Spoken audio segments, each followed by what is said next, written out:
Welcome to InterPartyConflict, the podcast where we answer your questions so you can have the best tabletop gaming experience possible. My name is Gabe. And my name is Jeff. And we're going to answer your questions today. But first, before we get into questions, here's a question. Jeff, how are you doing today? I'm okay. How are you? Well, I'm doing pretty good. Good. Tomorrow is, as of this recording, probably the day this episode goes out, tomorrow is Independence Day, July 4th. Oh, sure. 4th of July. So, for all you British listeners out there, sorry. Nah. Yep. Do anything special for 4th of July? No, nothing particularly special. I mean, like I have a grill, so I probably will be eating something delicious. Sure. We, my wife and I were planning on just going for a drive or something because we don't really get much time together because our schedules don't line up very well. But then we just found out that her grandma's doing a barbecue tomorrow. So, I mean, still get to be together. Yeah, but that means I'm going to be grilling. Oh. That means I'm going to be grilling and I'm going to be tending the fire. And, oh, no. Okay. Anyway, it's fine. It'll be great. Also, another thing, the day after tomorrow is the birthday of a certain Great Dane puppy. Oh, yeah? My dog, Super Hands, is having his birthday the day after tomorrow. So since I work that day, and Lisa would like me to be there when we celebrate his birthday, so we're going to be celebrating it at the barbecue tomorrow. I'm going to be making a cake for Super Hands. Oh, yeah? But not just any cake. I'm going to be making a meat cake. Basically, I'm going to make a meatloaf. And then I'm going to make mashed potatoes and cover the cake with mashed potato frosting. Awesome. And then maybe use like ketchup or something as the the lettering on the top. He better not be listening to this. You're gonna ruin the surprise. He's probably sitting outside the door. Yeah, he's like, I'm sorry, meat? What? Yes. Say that again. So hopefully he enjoys it. I might post some pictures if it looks good. It probably won't look good. So if you don't see any pictures, you know what happened. You could just say like, oh, I tried to get a picture, but he started eating it. Yeah. That's oh no, that's what happened. Darn. Gosh, that sounds tasty. Mashed potatoes got all over my camera. Oh no. There's potatoes everywhere. Yes. Hey Gabe. Yeah, what's up? What's in that door over there? Oh, you mean this door? This door right here? It didn't make very much sound. No, it didn't. Oh, so there's a dog behind it. Yes, Shoot. there is. Okay, behind that door that just opened very quietly. Yes, what is behind that door? It's the dragon's horn! Oh no!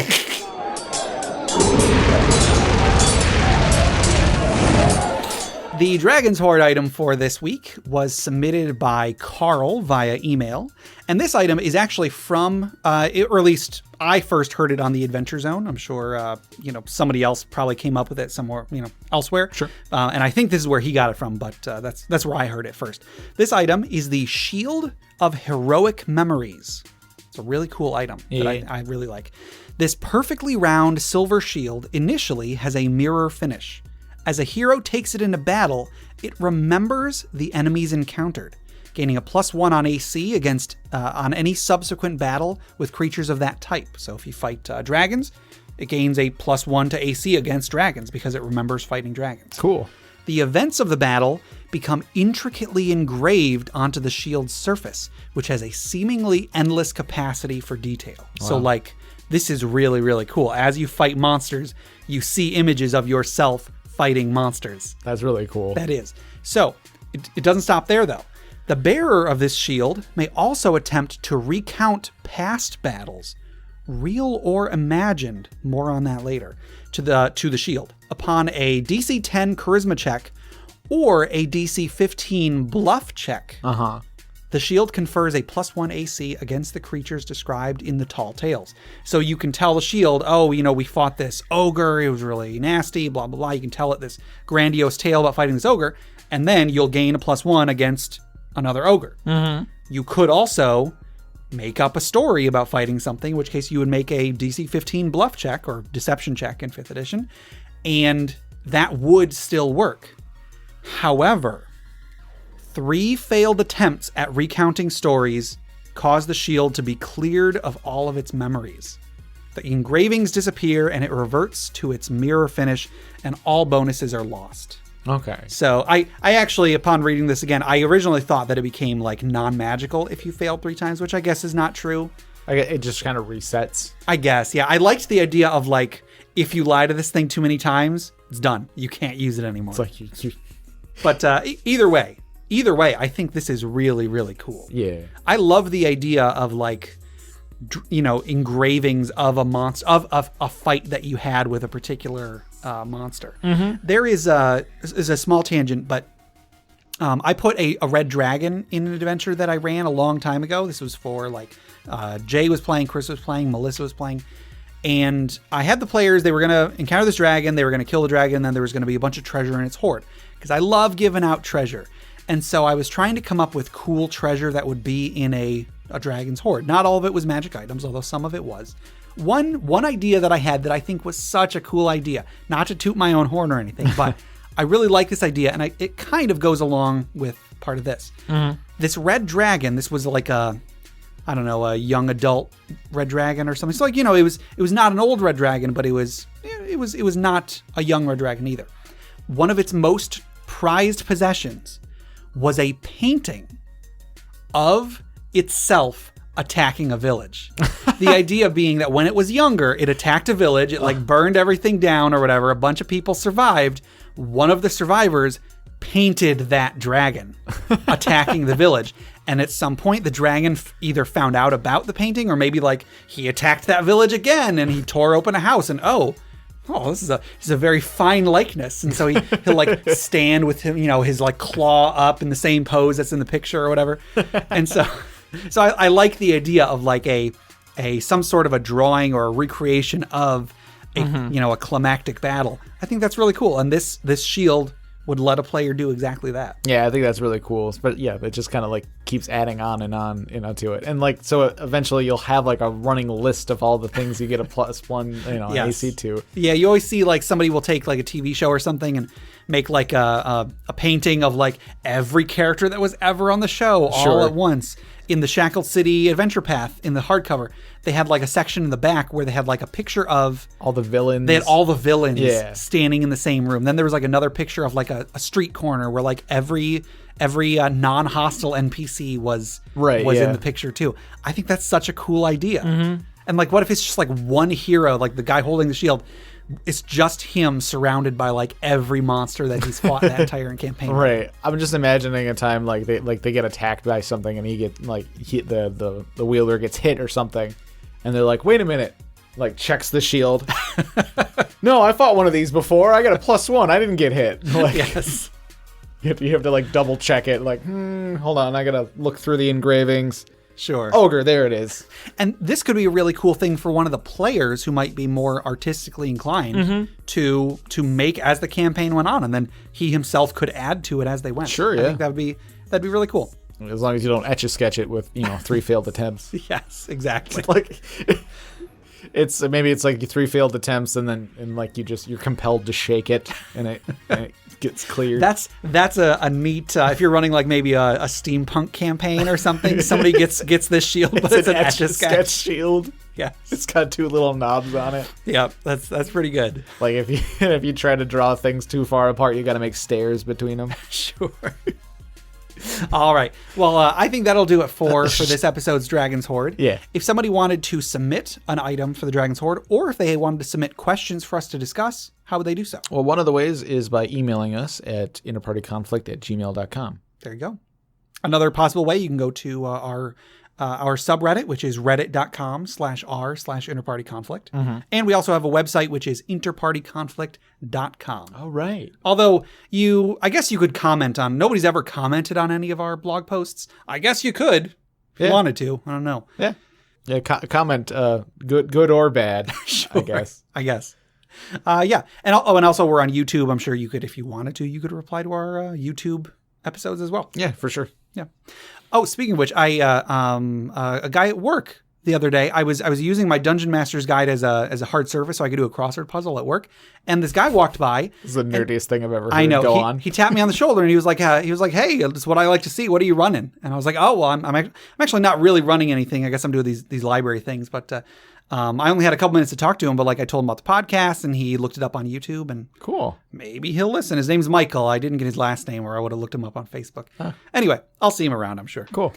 Okay. You want to get into some questions? Sure thing. Our first question comes from Brennan. This was from Facebook. Should the DM fudge dice rolls? And if so, when is it appropriate? So I'll put this right out in front and then let me elaborate. So please don't turn off your podcasting device within the next 5 seconds. Okay. No, a DM should not fudge dice rolls. Now wait, hold on. Jeff, no, Jeff, don't leave. I just all right, fine. Don't open the door either, because Superheads will get in. All right, well then explain yourself. So I'm saying, as a rule, the DM should not fudge dice rolls. Mm-hmm. That being said, I acknowledge that every DM, myself included, is going to do it at some point or another. Right. Just I always like to encourage DMs not to do it. Here's why. Nobody likes when their character dies, right? Sure. You know, it can lead to some interesting things. I'm not saying it can't. Some of my best memories of D&D are like when a character died and I had to deal with that. Yeah. But so nobody likes when a character dies. But when it happens, you always have the defense of, well, you know, that sucks, but hey, the dice are the dice. Right. You know, we're playing this game because there's a random chance. Yeah, that's just how it rolled. Yeah. It is not the DM's fault, no matter how guilty the DM might feel when a player loses a character that he's had for a really, really long time. It's not the DM's fault because, you know, that's just the dice fell the way the dice fell. Yeah. Every DM is going to fudge things when they feel that it will make the game more fun. Mm-hmm. One of the most common ways is like when a DM doesn't want a character to die at a specific point. Right. They'll fudge it so maybe the enemy didn't crit. Maybe he missed. Maybe he did a little bit less damage than he did, so the player isn't dead, he's just unconscious. Sure. You know, the DM is always going to fudge dice rolls when they feel they should. But if you start doing that, to an extent, it's not the dice's, like, when the dice fall a certain way, you can't say, oh, I'm sorry your character died, it's not my fault, the dice fell that way, if there were other times the dice fell that way and you changed it. I get you. Yeah, so you're kind of... like, you don't really have the defense of, you know, the dice are to blame when you've altered that before. If you could have changed it the last time, you could have changed it this time too. Now, I'm not trying to say you shouldn't, you know, you should or shouldn't fudge it when a player's going to die, but I'm the kind of person that I feel really guilty whenever something bad happens to a player. And again, I like to use the defense of, well, it's, you know, even just to myself in my own head, sure. I tell myself it's not my fault. That's just how the game is. That's how the dice are. But then I always say, well, wait a minute. I could have changed that. So to an extent, it is my fault. Right. Yeah. You're kind of blaming, you're able to blame yourself more the more that you fudge dice rolls. Exactly. You're able to blame yourself more for things going badly. Yeah. And then the players can also do the same, blame you more for things going badly, which, you know, once the players are having a bad time with the DM, then the game's pretty much over. Sure. And like, I mean, a mature player isn't going to have this issue. A mature player is going to understand sometimes the DM does things. If the DM felt that it was better to fudge one thing and not to fudge another, if a player is even aware that it's happening, they'll understand. So I'm not trying to say that like every player is going to feel this way or every DM should feel this way. Just that's how I feel when I feel I'm responsible for something like that. And like preventing a character death is probably the closest you're really going to get to the right time to fudge a dice roll. Yeah. I mean, like there might be other times that come up that you feel like that, you know, that it would make the experience better, or it would stop something terrible from happening that, you know, obviously everyone's not going to have a good time with. Sure. But yeah, I think that'd be the most basic example of a time when it's more okay than others, I guess. Yeah. I want to stick to my opinion that it is never okay. But if there is a time where it is the most okay, that is probably one of them. Yeah. Although I want to say that if my character was going to die, and then like so I got dealt lethal damage, and then like I get really bummed out, and then a few moments later the DM would be like, like, oh wait, no, you only did this much damage, or like, that die had a smudge on it or something like that, Even if it's not completely obvious to me that the dice roll was fudged, like even if it was maybe like we just did our math wrong or something like that. Yeah. Like I'm already bummed out. Yeah. That my character was even that close to dying, let alone, probably was dead and then something happened to change that. Sure. So even if by some miraculous way, reason my character survives, be it, dice fudging or not, like I feel like I cheated. Yeah. Like I feel like, I don't know, like for at least for the rest of that session, I'm just like, my character should be dead. Like I don't like cheating in games.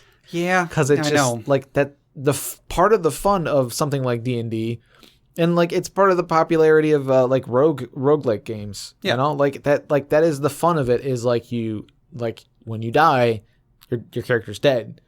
And there will be some things that carry over in something like D&D because your knowledge of gameplay is going to carry over. Your experiences are going to carry over. And the events still happen. So if assuming the whole party doesn't die, like the party still completed that adventure, but your character, is now dead. So I don't know. Like I feel like even in the situation of saving a character's life, there's like it's not a great situation. Like there are downsides on both ends. Downside on not fudging the dice roll, character dies. Sad. Yeah. Not great. And in some campaigns that can be the end for that player. Like they might just be discouraged to play after that point. Yeah. But on the other side, you fudge the dice roll and they do survive. Like I said, like, at least in the situation where like I knew it was fudged, it's still not, I don't know. I feel like it lessens the experience. Yeah. There have been times, it's not necessarily tied to fudging a die roll, possibly just like fudging something in the adventure, but there have been a couple times where I've been like, I've been playing a character in a campaign where we're in an adventure that's really, really difficult. Mm-hmm. And then like suddenly something happens that seems way too fortuitous. And it's like, if this hadn't happened, we would not have been able to continue the adventure.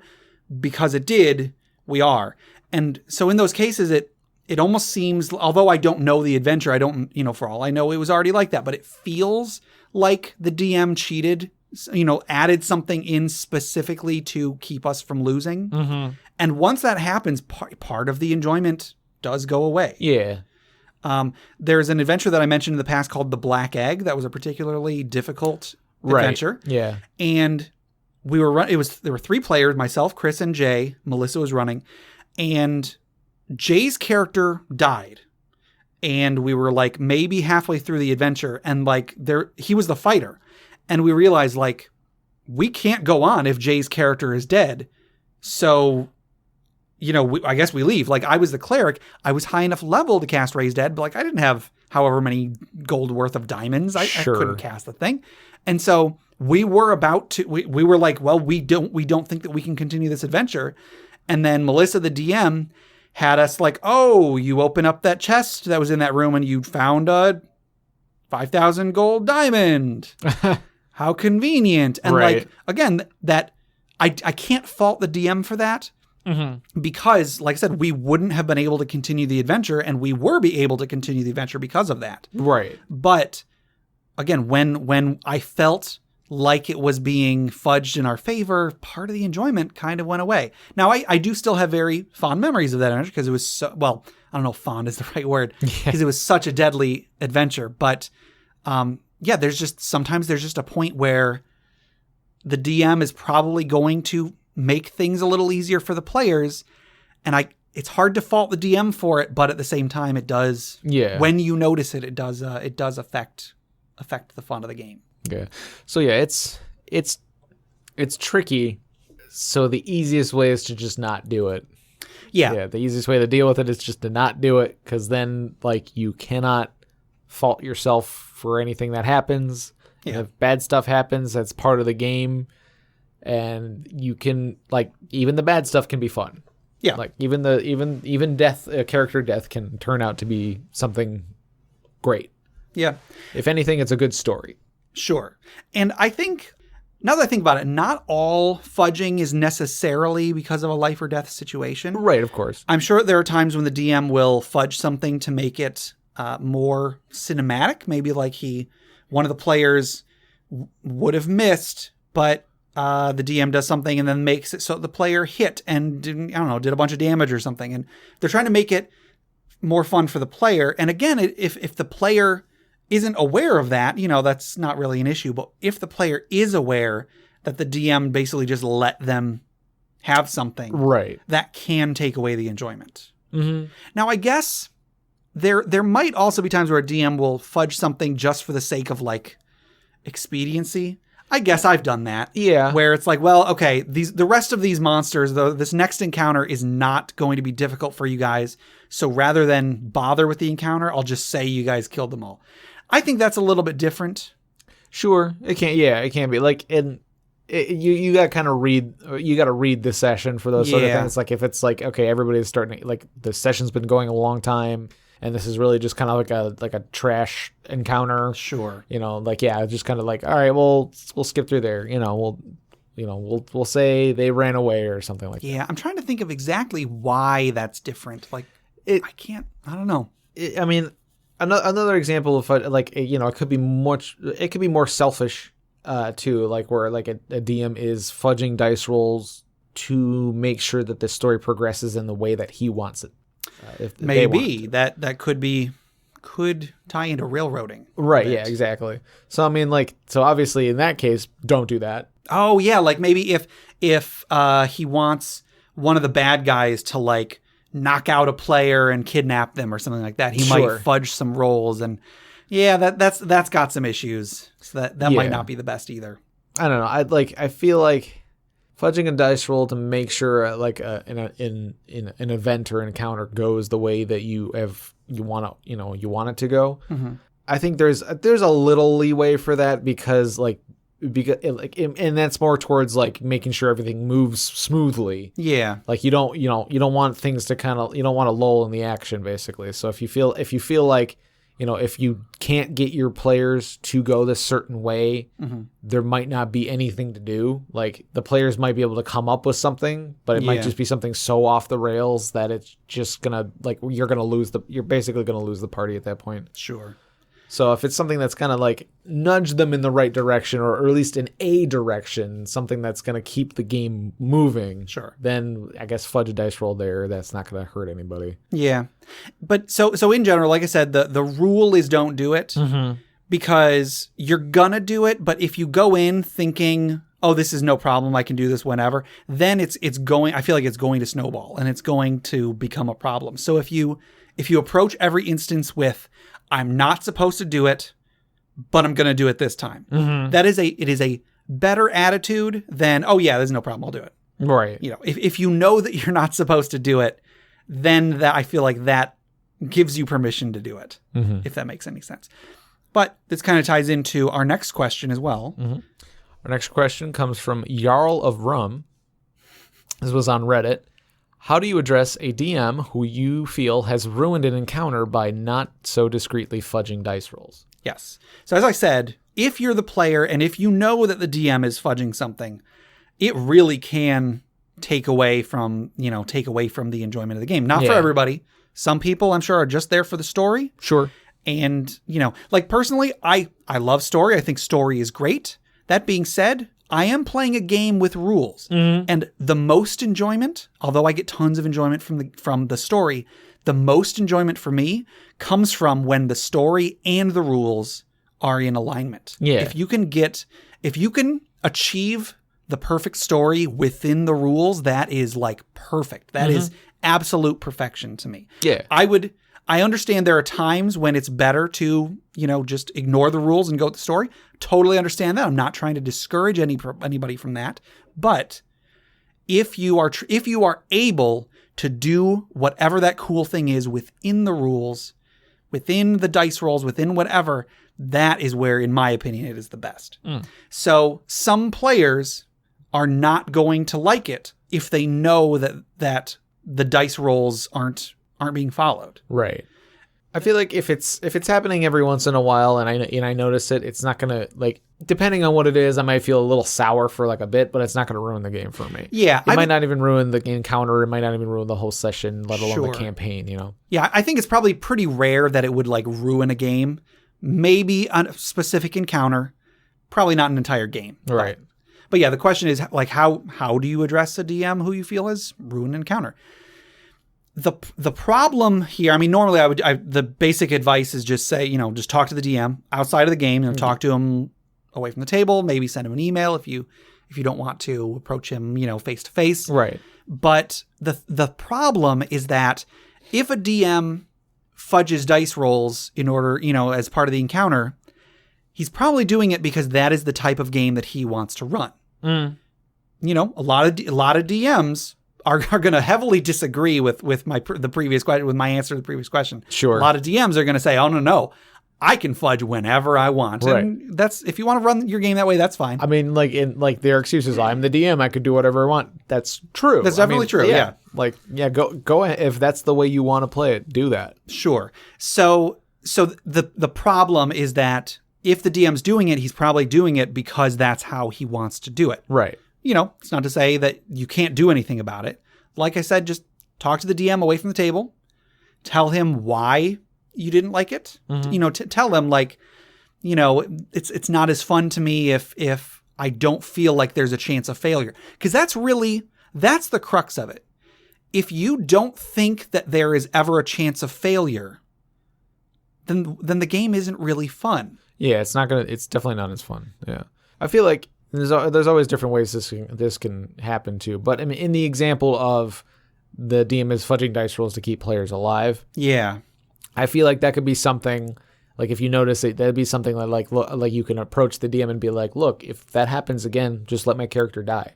That's a pretty good and pretty mature thing to say. Yeah, it's just like, I'm okay with my character dying. It's going to make the story, the story better. Yeah. Now, like in the example you brought up with the Black Egg adventure, like that is interesting because it's like with something as difficult as the Black Egg, you couldn't go any further. Yeah. Without that third party member, it was not going to happen. So but I mean, going back and licking your wounds and like trying to regroup, like that might make for a cool story. Although if I remember the Black Egg correctly, there is a sort of a time limit. There is kind of, yeah. It's a nasty adventure. But I mean, I don't want to bring up any spoilers, but I mean, the world doesn't end if you don't beat the Black Egg, does it? No. I mean, something bad happens, but I mean, I don't think the world ends. Yeah, that's true.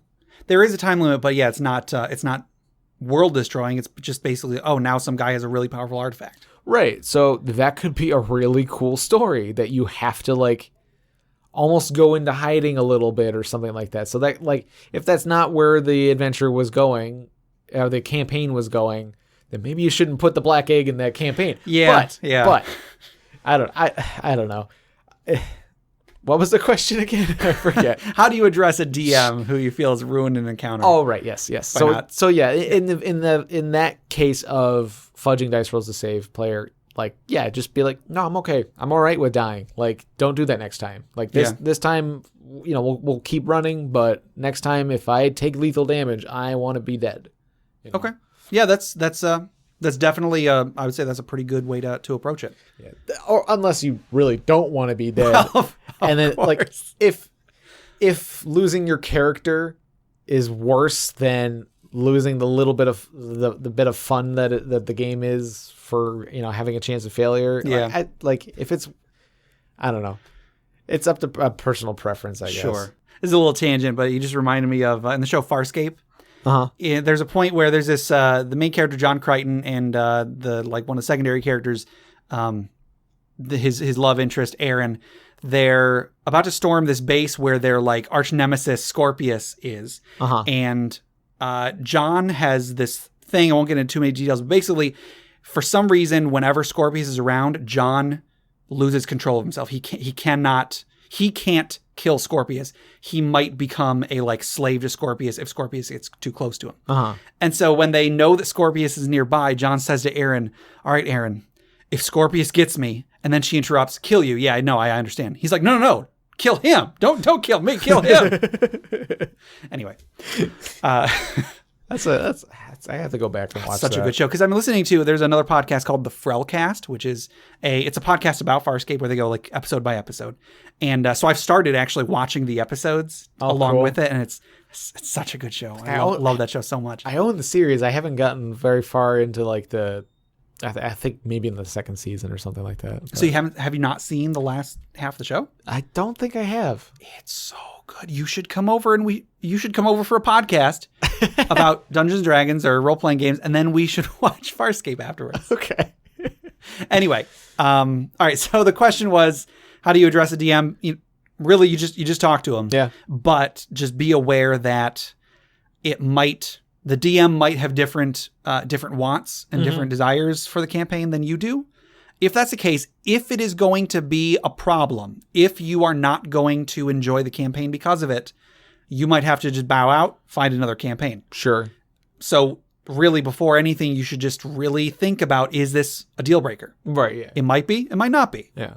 I feel like in most cases, people are going to be able to just kind of go with it. Yeah. I mean, it might sour the mood every once in a while, but I don't think it's going to really ruin the game for everybody. Sure. And I mean, if you feel like bringing it up, it couldn't hurt to mention it.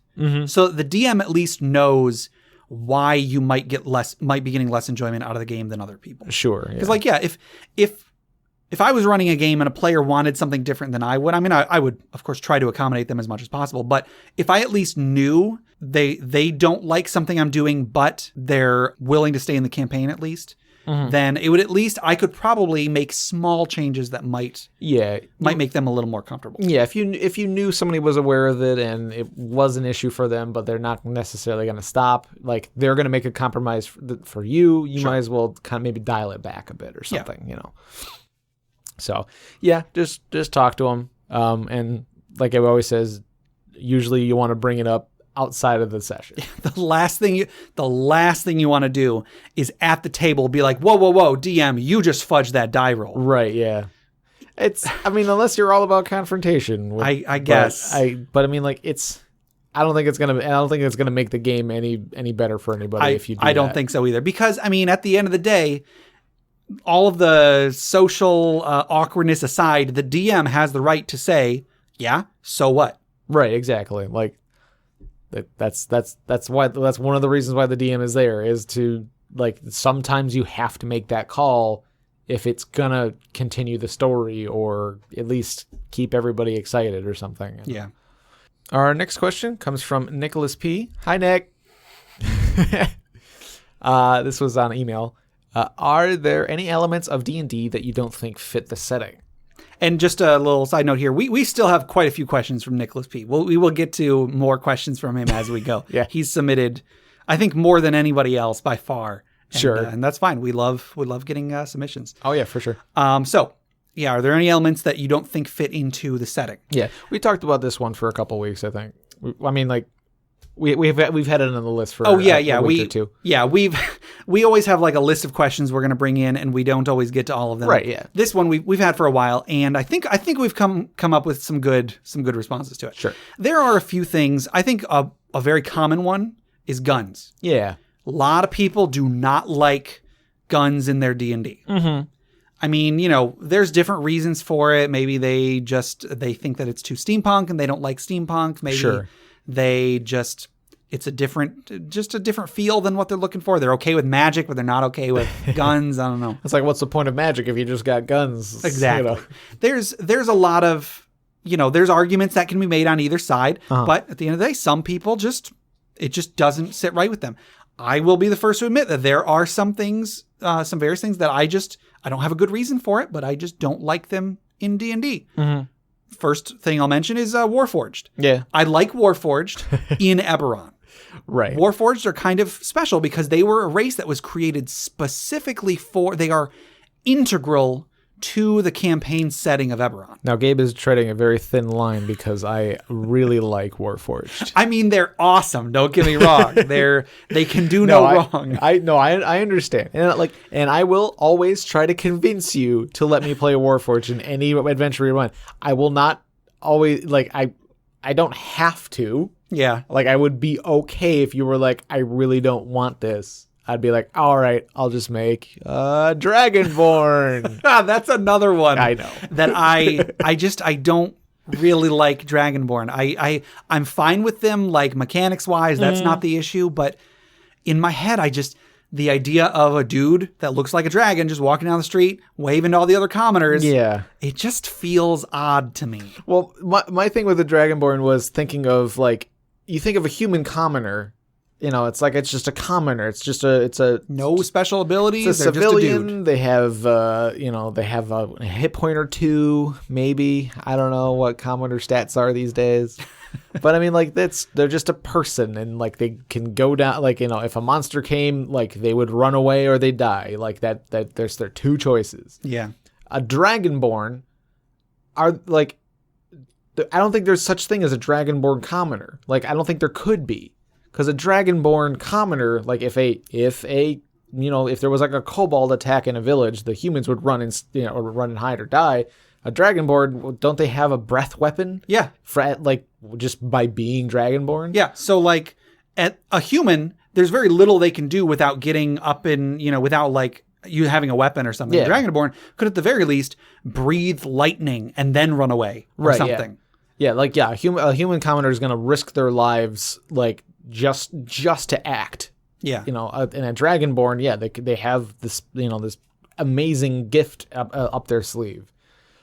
So, like, in some settings, I can understand that's like something like a Dragonforged. Dragonforged. Oh, Gabe, Dragonforged. Yeah. I think you're onto something. Small tangent. So, apparently, Warforged there aren't official Warforged stats in 5th edition, but there are in Unearthed Arcana. Sure.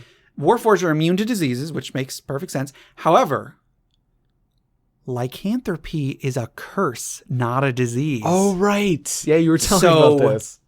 Warforged could be a thing. Oh, my goodness. Putting that out there, putting that out in the ether. Whoever wants to use it, use it. Yeah, you were saying, in 5th edition, lycanthropy has changed from a disease to a curse. You know what I just realized? What?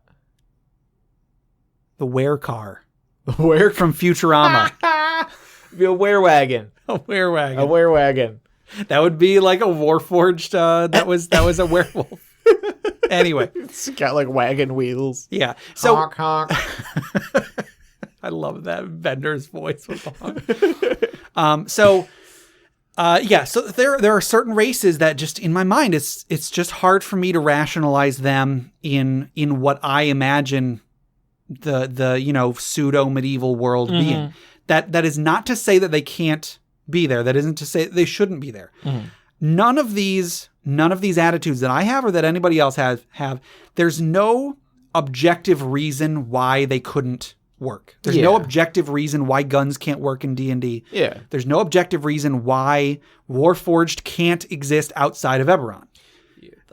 I think any person who's going to get really upset and like really argue against it, they're getting into we've talked about trying to put like real physics into the game.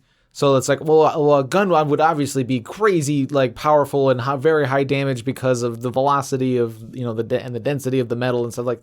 It's like, or just give it a stat that is balanced with with the rest of the stuff and just flavor it as a gun. Yeah, maybe it's just not a very good gun because it was not. It's not like high tech or something. Right. There's no reason you couldn't use a crossbow and just reflavor it as a gun. I mean, yeah, some of the mechanics might be a little weird, like I don't know, reloading. But I mean, reloading takes a bonus action, I think. I know in like 3rd edition it's like a move action. Yeah. So it's only going to seem weird if you make it seem weird. Yeah. If that makes sense. There's always a way to make it make sense in your head. When I ran the Shackled City and you wanted to play Warforged, my gut reaction was to say no because it's like that wouldn't work. But the more I thought about it, I was able to come up with something that I really, really liked. Mm-hmm. And yes, I still made Warforged. You were the only one as far as anyone knew. Right. And so it's not like Warforged were commonplace, but once you get a good visualization of how it could work, there's no reason why it can't work. Yeah.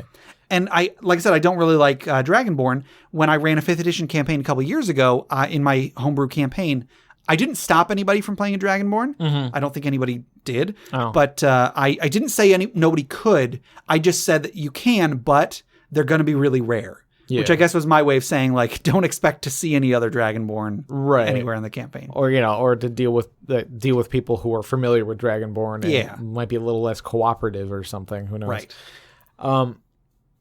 You brought up like a homebrew campaign. So if you're if you're running a campaign and this is like in a setting that you have come up with and you very much do not want that, want certain things in your campaign.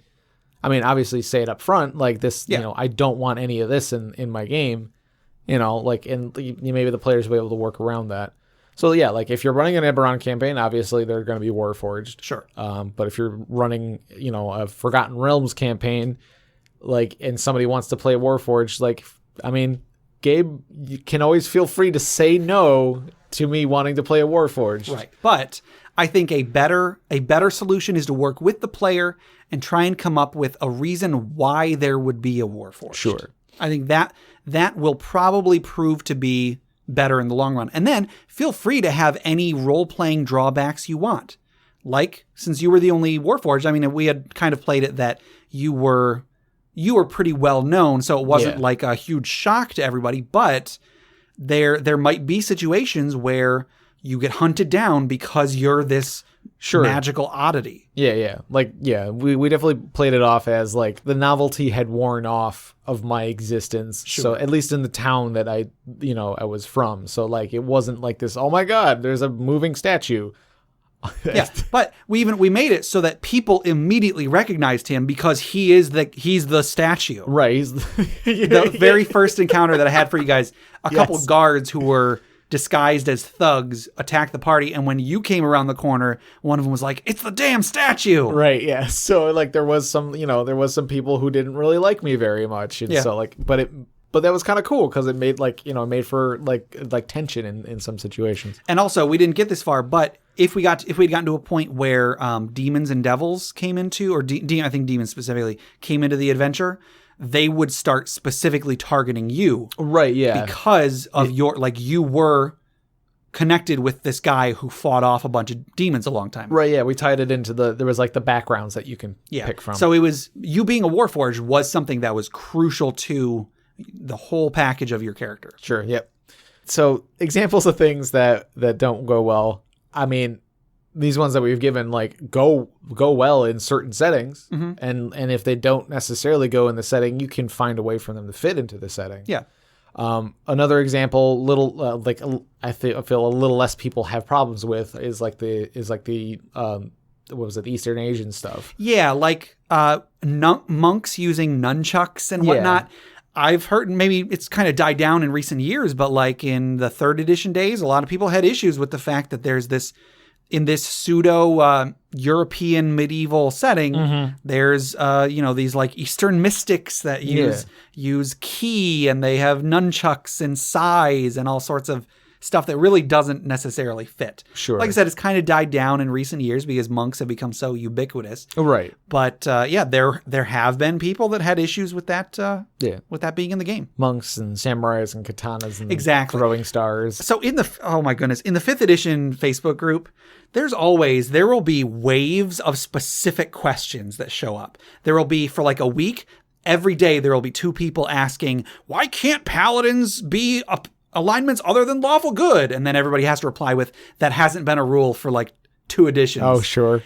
And a couple weeks ago, there was the question of like, how would you stat a katana? I think a katana would be 5d8 damage with an 18 to 20 crit and blah, blah, blah, blah, indestructible, blah, blah, blah. There's always, and then of course there'd be another guy who'd be like, I think a katana would just be a reskinned longsword. And it's like, well, that's what it says in the book. So yes, that's what a katana would be.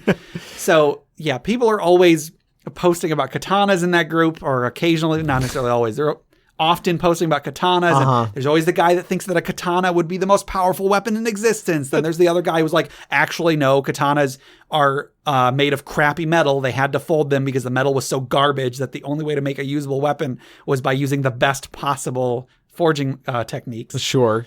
So it's like, nowadays a katana could be made out of much better metal, or yes, absolutely.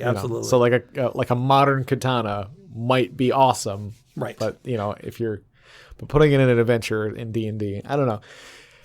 Yeah. I think some people just get too caught up in like trying to make things seem more realistic. Yeah. Or I mean, I feel like in that case they might even just be trolling. Like they're just it's just like, yeah, of course a katana would have 20 would do 20 extra points of damage or something. It's sure. Like, it's like, no, you just really like anime or something. I don't know. Yeah. And I mean, to be fair, I was a pro katana person for a while. I like katanas too, but Gabe loves katanas. Yes. I mean, less so in recent years, but like my character that I enjoyed the most, Ichi, his whole thing was built around the fact that he used a katana. He was my high school interpretation of what a samurai should be. So when we go ding every time something like the Age of Worms campaign comes up, anytime you mention Ichi, we should make like a gong. Ooh, a gong or a clang? Okay. Which do you prefer? like a little gong, like ping, okay. I'll see what I can do. A little high pitched gong noise, a little mini gong. One more quick thing about this, and then we can move on to one more question. I don't like the flavor of tieflings. I think tieflings can be really cool, but I don't like the idea that like, oh, they're just they're demon people. Like for all intents and purposes, they are demon people. What is it? What is the example? It's what is the description? Like they were born from demons, or I think they are descended from people that made a pact with demons, and therefore their entire line became demon people or whatever. I don't like that. I think that's a bit too on the nose. What I've done here's something that I've done in my own campaign settings and also in my fiction that I was writing. I've done something different with tieflings, and I called them something different because, I had the intentions of publishing, and I don't want to, I think tiefling is copyrighted by Wizards of the Coast or whatever. I think so. But, everybody knows tieflings are descended from demons or whatever, they've got all these demonic powers and so on and so on. Everybody knows that. In my campaign setting, everybody knows that, but it's not true. In my campaign setting, tieflings, or as I call them, Tristborn, were just a race. They lived in the nation to the south, the nation to the north, which was humans. The humans and the tieflings had this big, huge war that went on for a long, long time. A very long and bitter war. The tieflings lost. They lost big time, to the point where they weren't wiped out, but they were almost wiped out. All their land was taken from them and then given to elves because elves helped the humans during the war. And so for a long time, tieflings were slaves. Eventually, they were emancipated. They became free citizens, but there's still a lot of racism against tieflings. And so over the centuries, the way that culture has evolved, when parents are telling their kids stories about the evil creatures that will come and take them in the night, when they're trying to describe these demons, these evil beings that were sent by the underworld to steal children that were bad, they describe them with red skin, horns, tails, they're left-handed, all these little details that, just so happen to match that guy who lives down the street that nobody likes. Right. And so it's not that they are demons, it's that the demons in stories, suspiciously sound just like tieflings because they were given the traits tieflings have because people don't like tieflings. Right. So they paint the tieflings as the bad guys. And so over time, that's how they've evolved. And so I said I'd call them Tristborn, the name implying that the only reason they exist is because their mother had an affair with a demon. So the whole thing is, it's not that they are demons, it's that they're just another race. However, they were given the short end of the stick because they lost the war, and the victor is the one that writes the history books. Sure. So I personally think that is a much less on the nose explanation for that race. It's not that, oh, they're evil and they're demons. It's that, no, they're just another race, just like anybody else. But people look at the traits that they have and they say, ooh, that's an evil thing because they don't like them. And I feel like even in that setting, if you wanted your character to be born of demons or something like that, I mean, aren't sorcerers nowadays, aren't they basically like you have something in your bloodline? Yeah. You can make it like you're a sorcerer and you get your powers from your demon blood. Yeah. I'm not sure if there is a demon sorcerer like power source. There might be one on Earth Arcana or something, but there could be. You could definitely either make one or just take like the draconic one, but flavor it as a demon. Sure. You don't get dragon scales, you get demon skin. You get like horned demon skin. Right. You're not breathing fire, you're summoning flames from the underworld. Yeah. Or I think warlock, you can make a pact with the demon. Oh yeah, absolutely. Too. Here's an idea I have for a warlock. Listen to this. So I picture a warlock that thinks they don't realize they're a warlock. They think that they're gaining their power from an angel that is granting them this holy power. And all of their attacks, like they don't shoot a blast of crackling black necrotic energy. They shoot a blast of like shining light that just kind of happens to do necrotic energy. And basically they think that they are getting their power from an angel. They're actually getting their power from a devil that has been deceiving them this whole time. And like, let's say they made some sort of otherworldly pact with like conditions. The devil was just careful enough to word the conditions in such a way that there is nothing necessitating that it be a good outsider.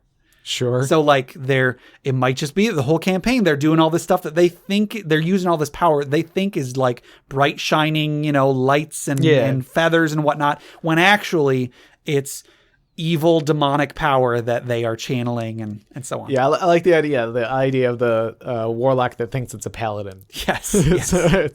And there is actually a celestial pact that Unearthed Arcana has come out with. Oh, okay. So like you could play a celestial pact warlock. All right. Yeah, that's one thing, but I think it's cooler when the pact is explicitly deceptive. That'd be cool. All right, our next question comes from Justin, and this was on Facebook. What are your thoughts on the DM tracking hit points and not relaying numbers to the players, but instead relying on vivid descriptions? Now, when I first read this, I just assumed it was talking about hit points of the enemies, which I'm like, of course you wouldn't tell the player how many hit points the enemies have exactly, unless you really wanted to. But that's not what this is talking about. Right. And before we go any further, I just want to mention this is Justin from Crit Academy, one of the hosts over at Crit Academy. He submitted this question. And I actually, they talked about this on an episode that they have. I actually listened to that episode and then he submitted this, which I thought was really cool. So what he's talking about is tracking the player's hit points. Right. So what that means is that the players, they might know what their hit point maximum is, but when they take damage, the DM doesn't tell them you took 6 points of damage. He tells them, depending on how many hit points they have total and how many hit points they took, he might tell them the ogre swings its club at you and you feel your ribs crack under the blow. Or like, you know, you feel this blow and you feel like it almost killed you, but you're still hanging on by a thread. So the idea being that instead of telling the players how much damage the attack did to them, you're instead relying on a vivid description. Now, I'll say first that I think this is a really cool idea. Yeah, definitely cool. I think like it thematically, that is so cool. That is such a great image so that the players, you know, like they have to think about what this damage means to them as a character. I think that's really cool. Yeah, it might put them more in the mindset of the character. Maybe, yeah. That being said, I don't think I would ever do this, and I think that it's probably not very well suited to D&D. Maybe to other games. Sure. Not necessarily D&D. Yeah. It's really, the first thing is that it means a lot more work for the DM. As a DM, I'm already tracking so many things. I'm tracking all the monsters' health. I'm tracking what the players' ACs are so that I know if I hit them. I'm trying to keep track of all these enemies. Having to also keep track of how many hit points the player has. Yeah. And then having to think, okay, the player has a maximum of 15 hit points, but he's down to 9 hit points. The ogre did 6 damage. how do I describe the difference between 9 hit points out of 15 and 3 hit points out of 15? It's just a lot of work that's going to have to be done in that little bit of time between, when you roll the attack and when you tell the player what happens. Yeah. So it means a lot more work for the DM. I also think that it's going to be hard for, even if you give really vivid descriptions, you have to hope that the players are interpreting them the right way. Right, yeah. Because you might tell the player, okay, you feel your ribs crack. As the player, does that mean I'm at half health? Does that mean that I am about to die? It's hard. I'm not saying that there isn't a way to make that work. Yeah. But I mean, that can be exciting, and that might be part of why this idea is cool. Yeah. But yeah, you're right. It's gonna be really difficult to describe it in a way that a player's gonna know what to do next. Exactly. Knowing whether, if I was the character, I would probably know if I could survive one more hit of that same power. Mm-hmm. But if is the player going to know that? Right. No matter how good of a description you give, is the player going to know, I can maybe survive one more attack, but the second one is going to kill me. Yeah. And also that assumes that it does the same amount of damage. Maybe the ogre rolled really low. Right. Yeah. That's another thing. If you roll your dice out in the open and the players see, oh crap, that ogre, he did 9 damage when he rolled a 1. Right. They're going to know, okay, crap, this guy means business. It's going to be a lot harder because I'm assuming in this case you would have to keep the dice rolls hidden from the players too, or else it would defeat the whole purpose. Right, yeah. How do you explain to the player that he did a lot of damage to you but rolled really low? Yeah, that might just be something that you can't explain to them, but I don't know. I feel like it's possible, but it's gonna be hard.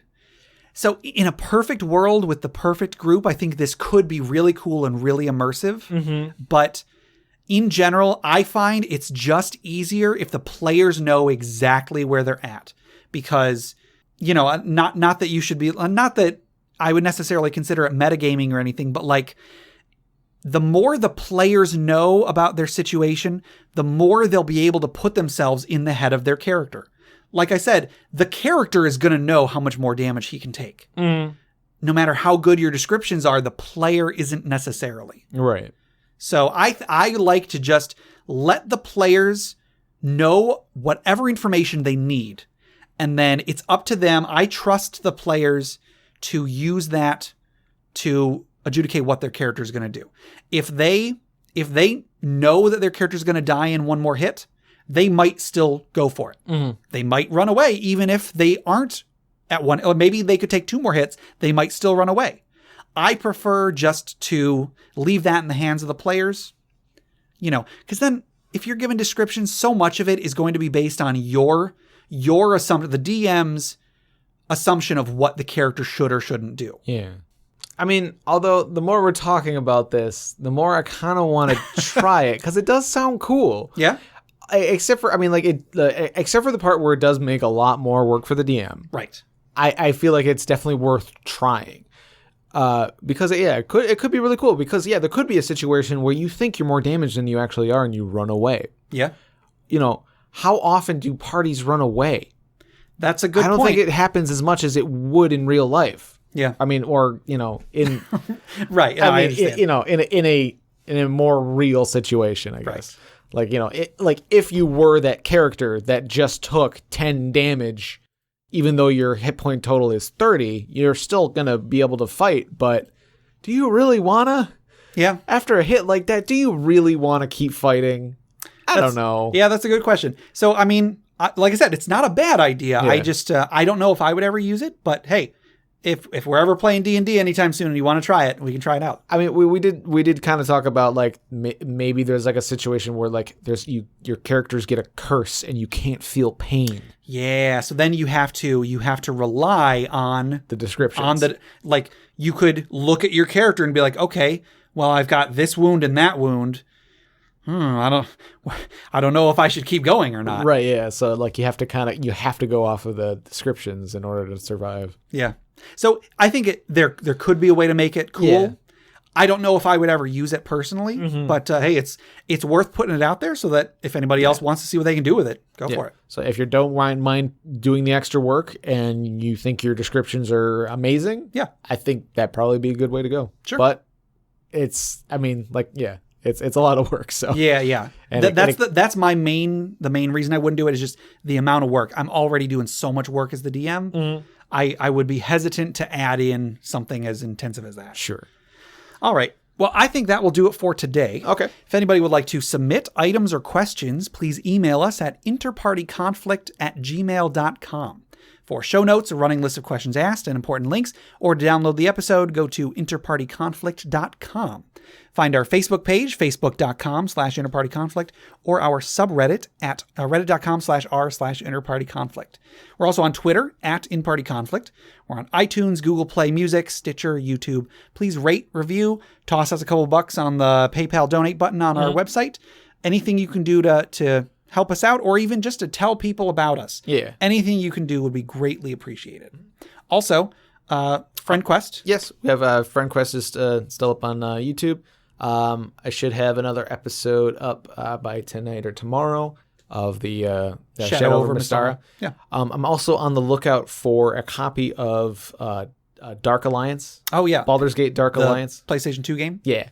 I'm trying to find that. I've been going from store to store trying to find that. So Sure. so if I can get a hold of that, we might be able to do a playthrough of that. Cool. If not, I might just start recording myself playing some games and just throw it up there just to kind of keep have something to put up. Yeah, but kind of slowing down my uploading things just because I only have like a couple episodes left before I'm out of stuff to put up there. Yeah. So I might just start recording something. Okay. But yeah, so yeah, please give those of you a subscribe to that would really help. Yeah, just check us out, tell people about us, and let us know what you think. Yep. All right, and then our intro and outro music and the Dragon Sword music is made by Boxcat Games from Nameless the Hackers RPG. So until next time, Jeff, roll the d20. Okay. I got a 19. No, you didn't. Yes, I did. I'm out of here.